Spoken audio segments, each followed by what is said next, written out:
Existe um tipo de silêncio que não pede atenção. Ele não se explica, não se justifica e não tenta convencer ninguém. É um silêncio que incomoda, porque expõe. Enquanto muitos falam demais para serem vistos, outros calam para serem respeitados. E quase ninguém percebe quando esse silêncio entra na sala e muda o jogo inteiro. Hoje você vai entender por que quem domina o próprio silêncio nunca precisa implorar por nada e como essa postura cria poder, atração e autoridade sem esforço. Se esse tipo de conteúdo conversa com você, se inscreve agora no canal e comenta de onde você está assistindo. O silêncio começa quando você decide parar de pedir permissão para existir. A maioria das pessoas fala porque tem medo, medo de não ser notada, medo de perder espaço, medo de parecer irrelevante. Então elas explicam demais, justificam demais, reagem demais. Cada palavra em excesso revela carência, pressa e insegurança. O silêncio que domina nasce no lugar oposto. Ele surge quando você não precisa provar nada, quando sua presença já carrega peso suficiente para não depender de ruído. Quem entende isso, percebe rápido. Poder não faz barulho. Existe uma diferença brutal entre silêncio fraco e silêncio forte. O silêncio fraco é fuga, é medo de confronto, é ausência de postura. Já o silêncio forte é escolha, é controle. É alguém que sabe exatamente o que poderia dizer, mas decide não dizer. E essa decisão cria tensão psicológica. As pessoas começam a preencher o vazio com projeções, suposições e expectativas. Você não está mais reagindo ao ambiente. O ambiente começa a reagir a você. Na psicologia comportamental, quem reage perde vantagem. Quem observa ganha tempo. E quem controla o tempo, controla a interação. O silêncio que domina desacelera tudo. Enquanto o outro se expõe, você coleta informação. Enquanto o outro tenta se explicar, você mantém o centro. Esse silêncio não implora a atenção. Ele cria gravidade. As pessoas se inclinam na sua direção sem perceber. No estoicismo, existe uma compreensão clara. Você não controla o que os outros pensam, mas controla sua postura diante disso. O silêncio é uma das formas mais puras dessa postura. Quando você não responde imediatamente, quando não se defende de ataques vazios, quando não corre para justificar escolhas pessoais, você envia uma mensagem silenciosa. Eu não dependo da validação externa. Isso desarma, confunde e, muitas vezes, impõe respeito. Observe quem fala demais. Normalmente está tentando ocupar um espaço que ainda não construiu internamente. Já quem se cala com firmeza transmite solidez. Não é mistério, é coerência interna. A mente humana percebe isso de forma instintiva.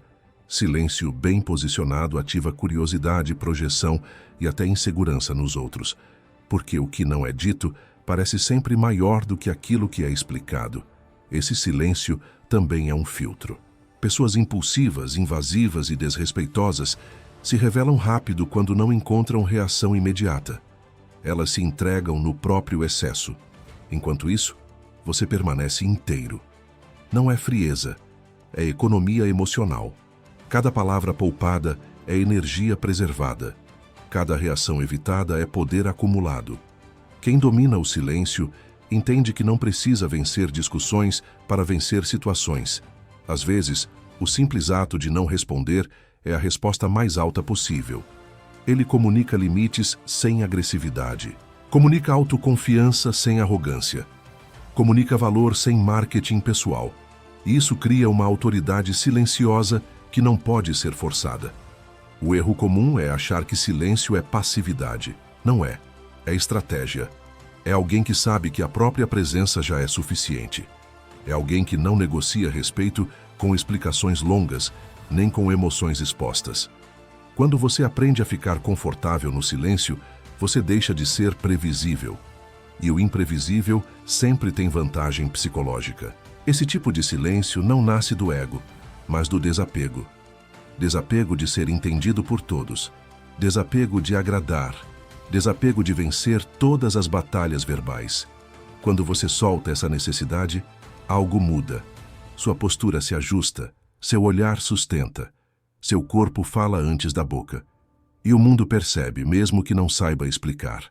O silêncio que domina não tenta controlar ninguém diretamente. Ele controla a si mesmo. E é exatamente por isso que influencia tanto.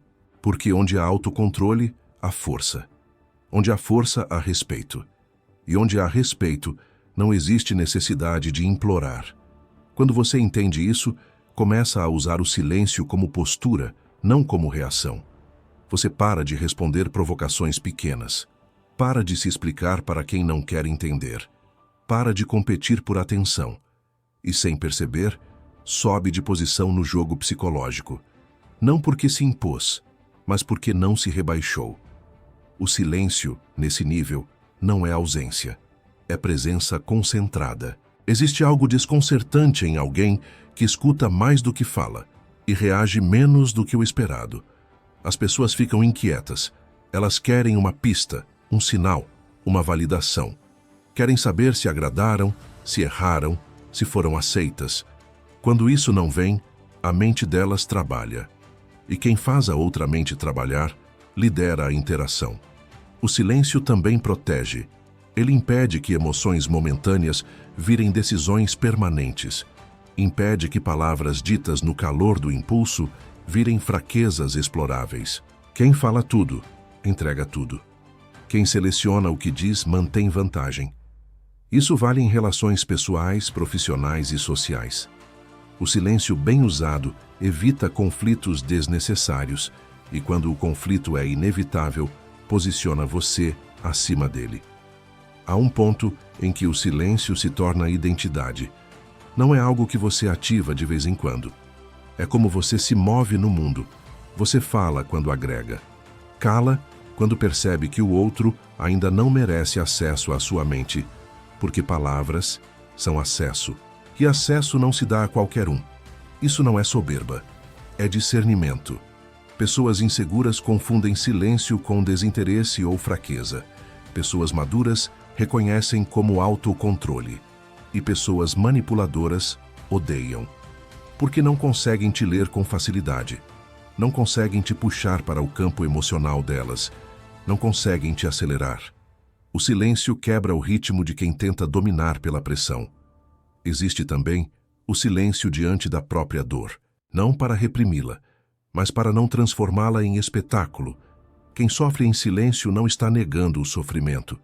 Está se fortalecendo dentro dele, está se observando, está se lapidando, e isso cria uma profundidade que palavras não alcançam, uma solidez que não precisa ser anunciada. Quando você domina esse silêncio, começa a escolher melhor suas batalhas. Percebe que muitas situações não exigem resposta, apenas distância, que muitas pessoas não precisam de explicação, apenas limite, e que muitas perdas aparentes são, na verdade, livramentos. O silêncio te ajuda a enxergar isso com clareza, sem ruído emocional. Há poder em não reagir imediatamente, em sustentar o olhar, em deixar a pausa existir. A pausa desarma. A pausa mostra que você não está desesperado por controle, que você já tem controle. Quem não aguenta o silêncio costuma ser quem menos tem domínio interno, e isso sempre se revela. O silêncio que domina não busca aplauso. Ele não se importa em ser mal interpretado por quem olha superficialmente. Ele sabe que profundidade não grita. Ele permanece firme mesmo quando é desconfortável, principalmente quando é desconfortável, porque é aí que ele separa quem tem estrutura de quem vive de impulsos. No fim, esse silêncio redefine sua posição. Você deixa de ser alguém que reage ao mundo e passa a ser alguém diante de quem o mundo reage. Não por medo, mas por respeito. Porque respeito nasce quando o outro sente que você não pode ser facilmente movido, provocado ou manipulado. E quando você chega nesse ponto, implorar deixa de fazer sentido. Você não implora por atenção, por afeto, por reconhecimento. Você se torna alguém cuja ausência pesa mais do que a presença forçada. Alguém cuja palavra, quando vem, tem impacto, porque foi escolhida, porque foi necessária, porque veio de um silêncio que não implora, domina.